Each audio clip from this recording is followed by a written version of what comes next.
Rusia dan Turki tetap kembangkan kerjasama teknis militer walau ada tekanan dari Amerika Serikat. Mengapa demikian?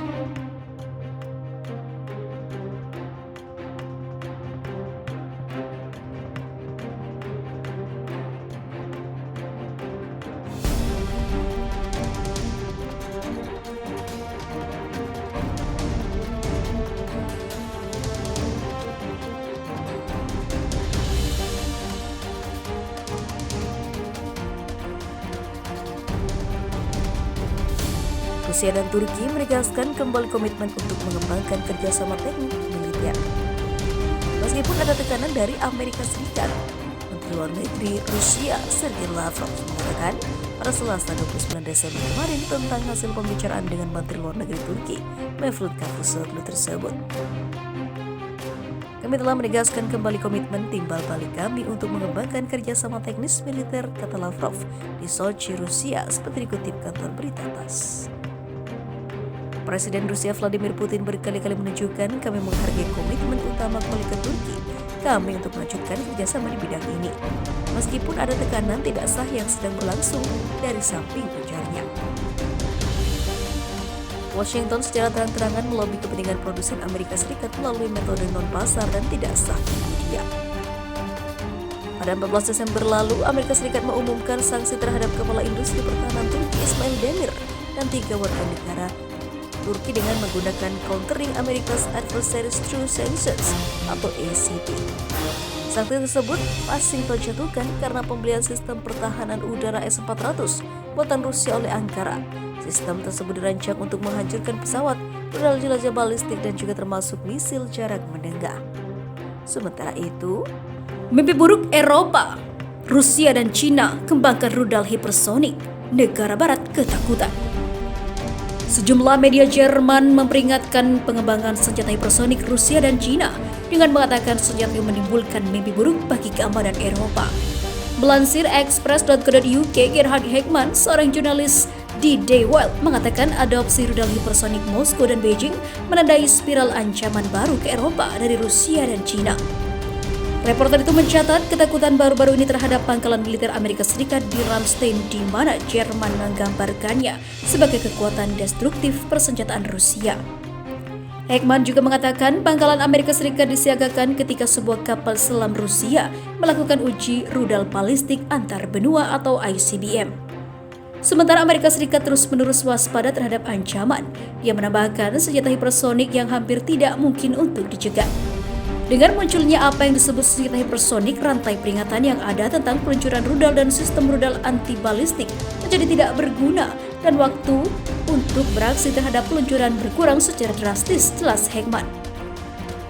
Jurnalis itu kemudian mengutip para ahli Dewan Hubungan Luar Negeri Jerman yang menyatakan rudal hipersonik akan merusak keseimbangan kekuatan antara negara-negara nuklir. Para ahli menunjukkan kepada Heckmann, Rusia dan Cina memimpin dalam pengembangan senjata hipersonik, tetapi mengatakan Amerika Serikat berkomitmen untuk mengejar ketinggalan tersebut.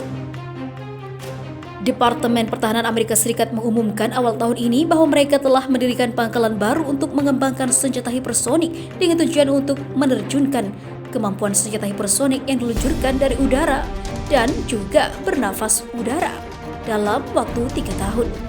Australia juga mengumumkan pada awal bulan bahwa mereka akan bekerja sama dengan Amerika Serikat untuk bersama-sama mengembangkan rudal jelajah guna melawan China dan juga Rusia. Menteri Pertahanan Amerika ataupun Australia, Linda Reynolds berkata, kami akan terus berinvestasi ataupun berinvestasi dalam kemampuan-kemampuan canggih untuk memberi Angkatan Pertahanan Australia lebih banyak pilihan untuk mencegah agresi terhadap kepentingan Australia. Tetapi analis keamanan Jerman mengklaim Rusia tidak peduli dengan kemajuan Amerika karena mereka memiliki pertahanan yang efektif terhadap senjata hipersonik. Rusia telah mengembangkan sistem rudal S-500 Prometei untuk mencegat persenjataan hipersonik dan juga memiliki rudal pencegat tak dikenal yang dimodifikasi menurut para analis. Menurut Kementerian Pertahanan Amerika Serikat, S-500 diharapkan akan dikerahkan oleh Angkatan Bersenjata Rusia pada tahun 2021. Sergei Surovikin, komandan pasukan dirgantara Rusia, mengatakan akan mampu menghancurkan senjata hipersonik di ruang dekat bumi. Itu terjadi setelah China dan Rusia berupaya memperkuat hubungan strategis untuk menunjukkan kekuatan kepada Joe Biden, Presiden terpilih Amerika Serikat. Anggota Dewan Negara China dan juga Menteri Luar Negeri Wang Yi mengatakan kepada media pemerintah China Global Times, hubungan Beijing dengan Moskow ataupun dunia menjadi lebih bergejolak. Dia juga menyerang Amerika Serikat karena hal terjadi pada China dan Rusia setelah panggilan telepon dengan Menteri Luar Negeri Rusia Sergei Lavrov. Amerika Serikat memegang tongkat sanksi sepihak dan bertentangan dengan tren zaman dan hanya akan meninggalkan catatan yang lebih memalukan di dunia, jelas Wang seperti yang dikutip dari express.co.uk. Pada 22 Desember kemarin, China dan Rusia mengadakan patroli udara bersama di Laut Jepang dan juga Laut Cina Timur.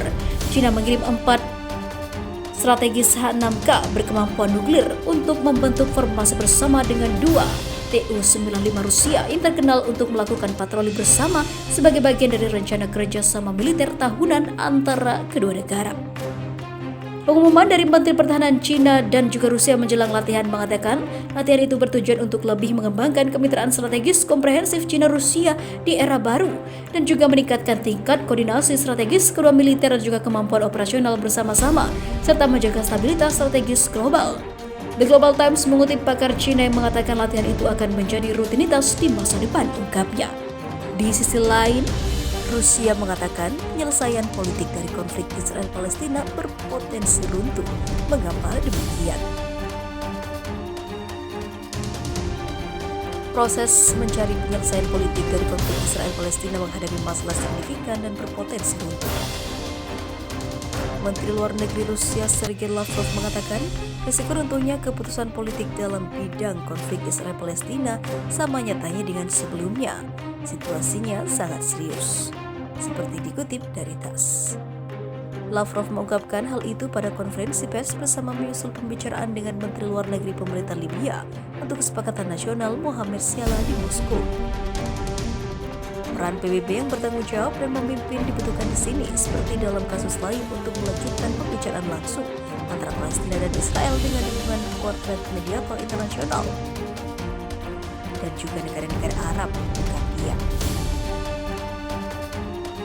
Lavrov menekankan Rusia mengharapkan langkah aktif dan juga bertanggung jawab langkah-langkah inisiatif dari utusan PBB untuk perdamaian Timur Tengah dan juga tentu saja Sekretaris Jenderal PBB itu sendiri, ungkapnya. Di sisi lain,